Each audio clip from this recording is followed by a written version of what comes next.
আজকে মণ্ডপের উদ্বোধন না হলেও আগামীকাল হবে।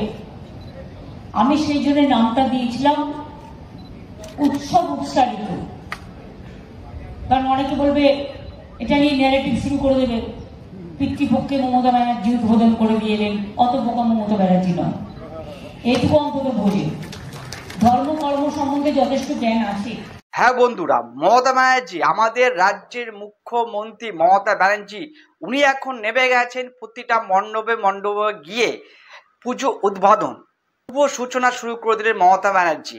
তিনি প্রথমেই চলে গেলেন শ্রীভূমি ক্লাব গিয়ে, ওনাকে দেখা গেল যে পুরো মণ্ডপটা ঘোরাঘুরি করলো, যেখানে ঢাকের তালি বাজছে এবং ঢাকিরা কিছু রয়েছে আশেপাশে, সেখানে ঘুরলেন এবং সেখান থেকে একটাই বক্তব্য রাখলেন, শুভ উদ্বোধন উনি করতে আসছেন, উনি করতে এসেছেন কি মাইক থেকে, সে মঞ্চ থেকে একটা বক্তব্য উনি রাখলেন, উৎসব উৎসরিত। হ্যাঁ বন্ধুরা, আপনারা ঠিকই শুনেছেন, উৎসব উৎসরিত। আমি জানি না বই থেকে বা কোন ডিকশনারি থেকে মমতা ব্যানার্জি এই কথাটা বার করেছে, সেটা আমার জানতে হবে, কিন্তু মমতা ব্যানার্জি যেহেতু বলেছে উৎসব উৎসারিত, তো ওর জন্য আমরা এখন শুরু করেছি এটা উৎসব না, উৎসবকে উৎসরিত। শ্রীভূমির ক্লাবে উনি একটু ঘোরাঘুরি করলেন, ঘোরাঘুরি করে যেটা মঞ্চ করেছেন, সে মঞ্চের মধ্যে কিছু বক্তব্য রাখলেন। সেই মঞ্চ থেকে শ্রীভূমির একটা মঞ্চ করা হয়েছে, সে মঞ্চ থেকে একটা কার্যকলাপ আমি দেখতে পেলাম এই মুহূর্তে, যে 50খানা ফায়ার বুলেট, আমাদের কলকাতার বুকে 50খানা ফায়ার বুলেট উদ্বোধন করলো আমাদের শ্রী মমতা ব্যানার্জি। মানে কি ঢাকতে গিয়ে কি করবে, দিশা হারা হয়ে গেছে আমাদের টিএমসি সরকার। অ্যাকচুয়ালি 50খানা ফায়ার ব্রিগেড কি দরকার ছিল যে আপনার শ্রীভূমিতে গিয়ে ওপেনিং করার? আপনি আপনার দপ্তর থেকে করতে পারতেন, যেখান থেকে সরকারি কাজকর্ম হয় সেখান থেকে করতেন।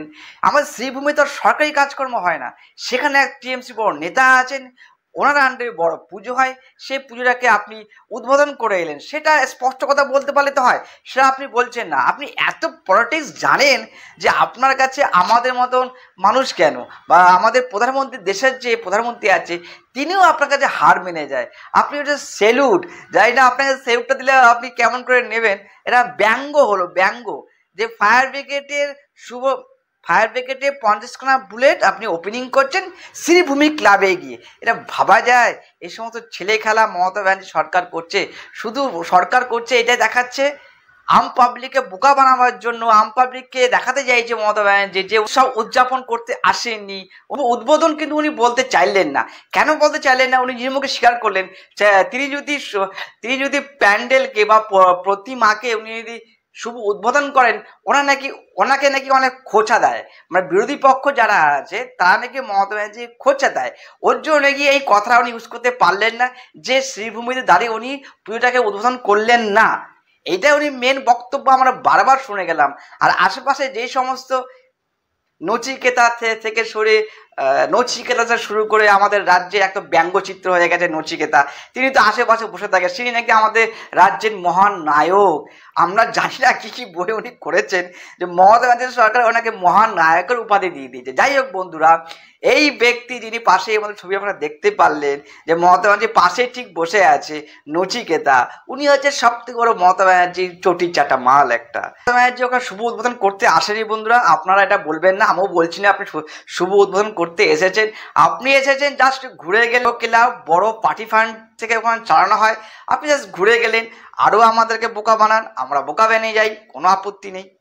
বন্ধুরা, আমাদের এখনো মনে পড়ে যে মমতা ব্যানার্জি কিন্তু প্রতি বছর যবে থেকে আমাদের রাজ্যের মুখ্যমন্ত্রী হয়েছেন আমাদের মমতা ব্যানার্জি, তবে থেকে কিন্তু আমরা দেখে এসেছি যে মহালয়া হয়নি, মহালয়ার আগের থেকে কিন্তু মমতা ব্যানার্জি প্রতিটা মণ্ডপে গিয়ে অনলাইন হোক না কেন, সব জায়গায় কিন্তু নিজের প্রেজেন্ট থেকে সব পুজো মণ্ডপে কিন্তু উদ্বোধন মমতা ব্যানার্জি গিয়ে করতো। সেখানে দাঁড়িয়ে আজকে কিন্তু বিরোধী পক্ষ মানে বিজেপি পক্ষ যেইভাবে উঠে পড়ে লেগেছে, কটাক্ষ করতে শুরু করেছে আমাদের বিজেপি নেতারা, সেখানে দাঁড়িয়ে মমতা ব্যানার্জি কিন্তু আর রিস্ক নিতে চায়নি। তো রিস্ক না নিয়ে উনি একটা সুন্দর করে সুজিত বসুকে একটা মঞ্চ তৈরি করতে বললো, সেই সুজিত বসু কিন্তু মঞ্চ তৈরি করলো এবং সে সবারটার মমতা ব্যানার্জির নাম দিল উদযাপন, শুভ উদযাপন। মানে শুভ সূচনা উনি করতে আসেননি, শুভ উদযাপন উনি করতে এসছেন, কিন্তু অলরেডি ওই পূজাটাকে কিন্তু ফিতে কেটে শুভ উদ্বোধন করে দিল। কিন্তু এই মুখ্যমন্ত্রী কিন্তু আগের বছরে আমাদের যখন মহালয়া হয়নি তার আগে গিয়ে উনি সব জায়গায় বেশিরভাগ মণ্ডপে গিয়ে কিন্তু উনি ফিতে কেটে চক্ষু দান করে এসেছেন, যেটা কিন্তু আমাদের হিন্দু ধর্মে কিন্তু একদমই সঠিক না। এটা কিন্তু আমরা হিন্দু হিসাবে বলতেই পারি যে কর্মগুলো উনি করে এসেছেন আগে, যিনি কিন্তু এই বছর উনি করলেন না। এর মধ্যে কিন্তু অনেক বড় রাজনৈতিক বিষয় কিন্তু আমরা দেখতে পাচ্ছি যে শুভেন্দু অধিকারের খোঁচার ভয়ে কিন্তু মমতা ব্যানার্জি উদ্বোধন করেও কিন্তু নিজের মুখে স্বীকার করছে না যে উদ্বোধন করলো, উৎসাহিত করলাম। এই সমস্ত কি ওয়ার্ড আবার আমরা তো কোনো শুনিনি ভাই, কোনো ডিকশনারিতে আমরা পাইনি। মমতা ব্যানার্জি ডিকশনারি নিজে থেকে তৈরি করছেন দেখতে পাচ্ছি আমরা। যাই হোক না বন্ধুরা, মানুষকে বোকা বানাবার যার চেষ্টা করছে উনি করে যাক, আমরা কিন্তু বোকা হব না। এই বছর থেকেই কান ঘুরিয়ে মানে কান ধরবো, আমি কান ধরবো কিন্তু হাত ঘুরিয়ে গিয়ে কান ধরবো, এরকম মানসিকতা মানুষ হচ্ছে আমাদের রাজ্যের মুখ্যমন্ত্রী। উদ্ভিদ বসুর মঞ্চে বসে যেই ধরনের বক্তব্য উনি রাখলো, সে বক্তব্য আগে আপনার শুনিনি উনি কি কি বলতে চেয়েছেন। প্রোগ্রামগুলো হয়ে গেছে, খ্রিস্টানদের প্রোগ্রাম আবার ফেস্টিভ্যাল হবে ডিসেম্বর মাসে।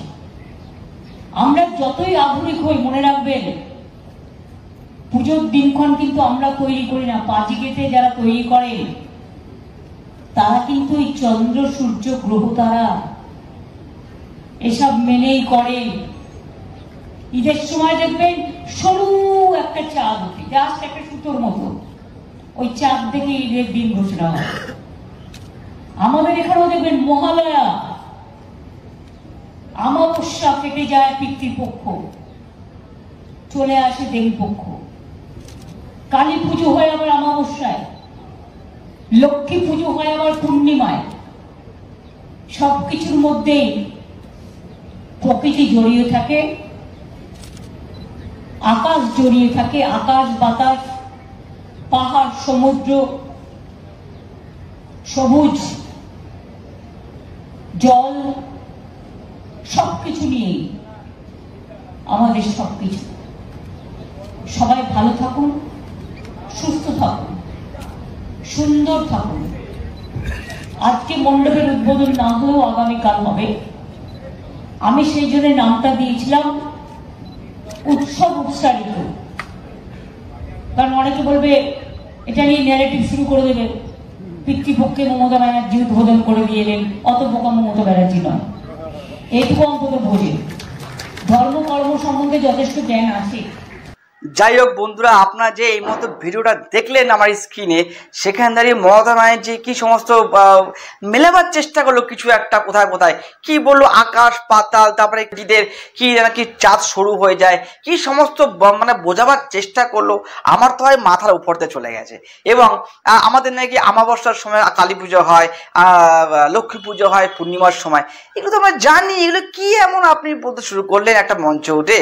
আপনি মঞ্চে উঠে ভালো কথা বলতে কারণ শেখেননি এখনো, কেন সব জায়গায় রাজনীতির কথা ঢুকে যাচ্ছে। ওপেনিং করে দিত, ঠাকুরের চক্ষুদান করে দিত, সেই সমস্ত নাটক কিন্তু মমতা ব্যানার্জি এই বছর করতে ভয় পাচ্ছে। একটাই কারণ, উনি কিন্তু যবে থেকে এই পুজো আসতে আসতে তখন থেকে কিন্তু শুরু করেছেন যে আরজি কর নিয়ে আপনারা ভুলে যান, আপনারা রঙিন জামা কাপড় পরুন, আপনারা খুশিতে ফিরে আসুন, আপনারা দুর্গা উৎসব পালন করুন, উৎসবে ফিরে আসুন, বাচ্চাদের নিয়ে বড়দের নিয়ে উৎসব করুন, সেখান থেকে আরজি করকে ভুলে যান বা সৃষ্টি করুন। এই সমস্ত মমতা ব্যানার্জির যে পরিকল্পনা ছিল, সেটা কিন্তু আমাদের রাজ্য সরকারের মানুষ কিন্তু 100% হলেও সেই পরিকল্পনাটার কিন্তু বিরোধিতা করেছে আমাদের আম পাবলিক। তার সাথে কিন্তু আমরাও আছি, আমরাও বলেছি যে না, এই বছর কোনো উৎসব যাপন নয়, মায়ের পুজো নিশ্চয় হবে, নিষ্ঠাভাবে হবে, সেইভাবে হবে। মমতা ব্যানার্জির কথায় কিচ্ছু হবে না।